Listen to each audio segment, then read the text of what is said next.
కీర్తనల గ్రంథం 66వ కీర్తన.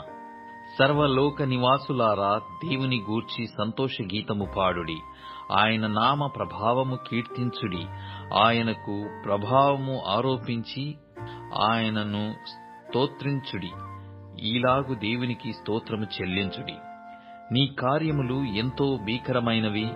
నీ బలాతిశయమును బట్టి నీ శత్రువులు లొంగి యొద్దకు వచ్చెదరు. సర్వలోకము నీకు నమస్కరించి నిన్ను కీర్తించును.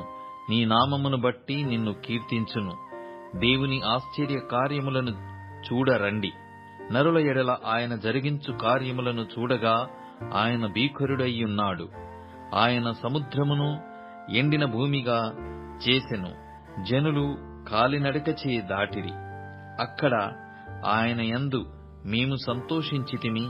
ఆయన తన పరాక్రమ కార్యము వలన నిత్యము ఏలుచున్నాడు. అన్యజనుల మీద ఆయన తన దృష్టి ఉంచి ఉన్నాడు. ద్రోహులు తమ్ము తాము హెచ్చించుకొన తగదు. జనములారా, మా దేవుని సన్నిధి నుండి గొప్ప స్వరముతో ఆయన కీర్తి వినిపించుడి. జీవ ప్రాప్తులనుగా మమ్మును కలగజేయువాడు ఆయనే. ఆయన మా పాదములు కదలనీయుడు. దేవా, నీవు మమ్మును పరిశీలించియున్నావు. వెండిని నిర్మలము చేయు రీతిగా మమ్మును నిర్మలులను చేసియున్నావు. నీవు బందీ గృహములో మమ్ము ఉంచితివి.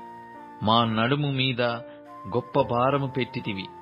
నరులు మా నెత్తి మీద ఎక్కునట్లు చేసితివి. మేము నిప్పులలోనూ నీళ్లలోనూ పడితిమి. అయినను నీవు సమృద్ధిగల చోటికి మమ్ము రప్పించియున్నావు. దహన బలులను తీసుకొని నేను నీ మందిరములోనికి వచ్చెదను. నాకు శ్రమ కలిగినప్పుడు నా పెదవులు పలికిన మ్రొక్కుబడులను, నా నోరు వచించిన మ్రొక్కుబడులను నేను నీకు చెల్లించెదను. పొట్టేళ్లను, ధూపమును, క్రొవ్విన గొర్రెలను తీసుకుని నీకు దహన బలులు అర్పించెదను. ఎద్దులను, పోతు మేకలను అర్పించెదను.